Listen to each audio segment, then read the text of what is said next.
दोस्तों, महाराष्ट्र के बीजेपी के नेता हैं नीतीश राणे। उन्होंने एक ऐसा बयान दिया है जिसकी वजह से बीजेपी के भीतर ही बवाल हो गया है। जी हाँ दोस्तों, और साथ ही जो सहयोगी दल है एकनाथ शिंदे की शिवसेना, वो भी नाराज आ रही है। आखिर कौन सी ऐसी बात नीतीश राणे ने कह दी है जिससे देवेंद्र फडणवीस को सामने आकर सफाई भी देनी पड़ गई?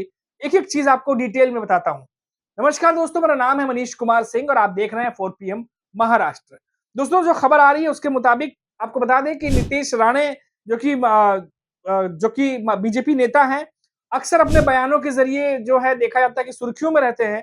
अब उन्होंने ऐसे बयान दे दिया है कि उनके ही पार्टी पर भारी पड़ रहा है और महाराष्ट्र के सीएम देवेंद्र फडणवीस को सामने आकर सफाई भी देनी पड़ी है। और इनके इस बयान की वजह से जो सहयोगी गठबंधन दल हैं, एकनाथ शिंदे की शिवसेना, वो भी नाराज़ हो गए हैं। क्या है पूरी खबर आपको बताता हूँ। सबसे पहले आपको बताता हूँ कि उन्होंने कहा क्या था। देखिए, पिछले शनिवार को धाराशिव में एक कार्यक्रम में नीतीश राणे ने कहा था कि केंद्र में प्रधानमंत्री बीजेपी से हैं और महाराष्ट्र से मुख्यमंत्री में भी बीजेपी से हैं, महाराष्ट्र के मुख्यमंत्री। और इसीलिए कोई भी ताकत दिखाए, महाराष्ट्र में सबके बाप देवेंद्र फडणवीस ही हैं।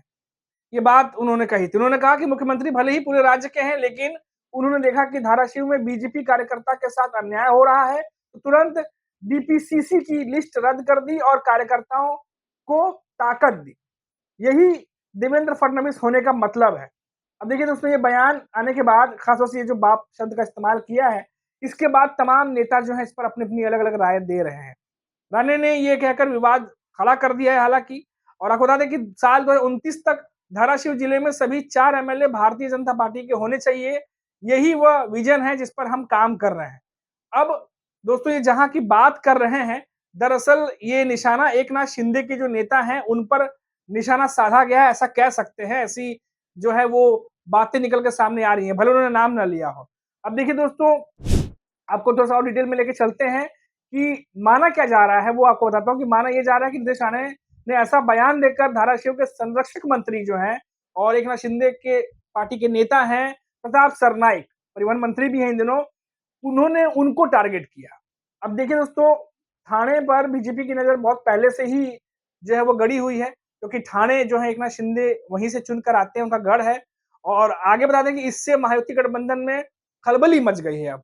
और एकनाथ शिंदे के नेतृत्व वाली शिवसेना के कुछ मंत्रियों ने मंगलवार को कैबिनेट बैठक के दौरान इस मुद्दे को भी उठाया है दोस्तों। ये भी जानकारी देखिए रिपोर्ट्स में आ रही है। और आपको बता दें कि उन्होंने कहा है कि ऐसे बयान गठबंधन के लिए ठीक नहीं है। मामला गरमाया तो सीएम देवेंद्र फडणवीस को भी आगे आना पड़ा और नीतीश राणे को ऐसे बयानों से बचने की सलाह भी उन्होंने दे दी है, क्योंकि देवेंद्र फडणवीस जानते हैं कि इस तरह के बयान जो है वो पार्टी के भीतर घातक हो सकते हैं, क्योंकि बीजेपी के नेता हैं, वो अगर इस तरह से बोलेंगे तो गठबंधन दल के नेताओं को निशाने पर लेंगे, जाहिर तौर पर जो महायुति गठबंधन है उसको नुकसान पहुंच सकता है। हालांकि नीतीश राणे पहली बार ऐसा नहीं है जब उन्होंने कुछ इस तरह का बयान दिया, और इससे पहले भी कई बयान उन्होंने महाराष्ट्र में ऐसे दिए हैं जिस पर घमासान कई बार पहले भी मच चुका है। तो ये जो बाप वाला बयान है, इसको लेकर के बीजेपी कहीं न कहीं अब बैकफुट पर दिखाई दे रही है। गठबंधन दल के जो नेता हैं वही एग्रेसिव हैं और इस तरह की भाषा का इस्तेमाल नहीं करने की बात कही जा रही है। और शायद देवेंद्र फडणवीस भी इसीलिए जब सामने आए और उन्होंने जब सफाई दी, तो उन्होंने भी इस बात से थोड़ा-सा किनारा करते हुए दिखाई दिया। आपको बता दें दोस्तों कि पिछले काफ़ी समय से एकनाथ शिंदे की शिवसेना और बीजेपी के बीच रह-रह कर तनातनी चलती रहती है। और क्योंकि अभी निकाय चुनाव है, निकाय चुनाव में आने वाले समय में बहुत सारे मुंबई से सटे हुए ऐसे इलाके हैं, ठाणे ठाणे है, पुणे है और भी कई ऐसे बड़े शहर हैं, जिस पर पार्टियां जो है अपना-अपना दम दिखाने उतरेंगी। और ऐसे में ठाणे शहर को लेकर के बीजेपी तैयारी कर रही है। आपको हमने बताया था कि कैसे गणेश नाइक जो है वहां पर बीजेपी के नेता हैं, जो अपना जमीन जो है और भी ज्यादा मजबूत करने पर लगे हुए हैं, जनसंपर्क अभियान चलाते हैं वहां पर और जनता से राब्ता कायम करते हैं। और ये सब चीजें होती हैं एकनाथ शिंदे के गढ़ ठाणे में। और इसी वजह से माना गया था, बीच में खबर भी आई थी कि एकनाथ शिंदे के कुछ नेता नाराज हैं क्योंकि उनके गढ़ में बीजेपी जो है वो कहीं ना कहीं सेंध लगाने की कोशिश कर रही है, ऐसा भी जो है वो बातें चलती रहती है। अब देखिए दोस्तों, अभी कुछ दिन पहले की बात है कि एकनाथ शिंदे की शिवसेना के नेता ने एक बात कही थी, आपको याद होगा, हमने आपको रिपोर्ट्स भी दिखाई थी कि उनके गुट की तरफ से कहा गया था कि इस बार जो निकाय चुनाव होंगे उसमें सबसे ज्यादा सीटें जिसके पास होंगी, महापौर उसका होगा।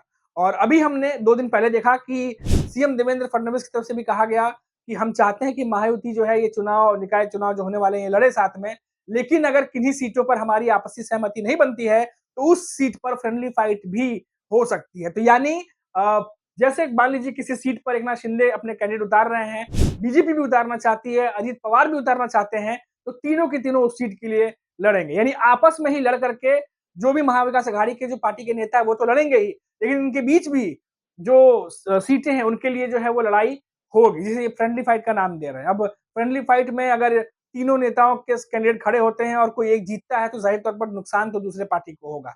खैर, लेकिन सबके ज़हन में ये चल रहा है कि महापौर जो है वो किसके हाथ में जो पद है वो जाएगा, क्योंकि लगातार बीएमसी निकाय चुनाव जो है वो काफ़ी लंबे समय से लंबित हैं, हुए नहीं हैं और सुप्रीम कोर्ट के आदेशानुसार हमने आपको पहले ही बताया था कि 4 महीने के भीतर चुनाव कराए जाने की बात देवेंद्र फडणवीस भी कह रहे हैं और कह रहे हैं कि पूरे नियम और कायदे कानून के साथ जिस तरीके से 4 महीने के भीतर कराने हैं चुनाव वो कराए जाएँगे। उसको लेके भी देवेंद्र फडणवीस ने हाल ही में बयान भी दिया था। तो तैयारियां जो हैं वो शुरू कर दी गई हैं और इसी को लेकर के ये जो तमाम बयान आ रहे हैं अभी फिलहाल, इससे पार्टी क्या सोच रही है या फिर पार्टी क्या कुछ नया सोच सकती है, उसका एक आकलन भी अभी फिलहाल चल रहा है। लेकिन कुल मिलाकर दोस्तों जो खबर है वो ये है कि नीतीश राणे पहले भी कई बार ऐसे बयान दे चुके हैं और अभी भी जो बयान उन्होंने दिया, ये बयान किसी विपक्षी पार्टी के लिए नहीं, बल्कि उन्हीं के पार्टी और गठबंधन के लिए मुसीबत खड़ी कर रहा है और कई नेताओं को उनका ये बयान जो है वो नाराज़ कर रहा है और शायद यही वजह है कि इसीलिए देवेंद्र फडणवीस को सामने आना पड़ा,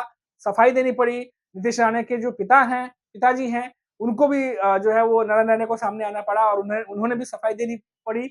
अब देखना होगा कि अब किस तरीके से ये मामला आगे बढ़ता है या फिर इसको यहीं पर जो है तो थोड़ा शांत कर दिया जाएगा, क्योंकि ये मामला जो है वो महायुति से ही जुड़ा हुआ है। फिलहाल अभी के लिए इतना ही, आप देखते रहिए 4 पीएम महाराष्ट्र। नमस्कार।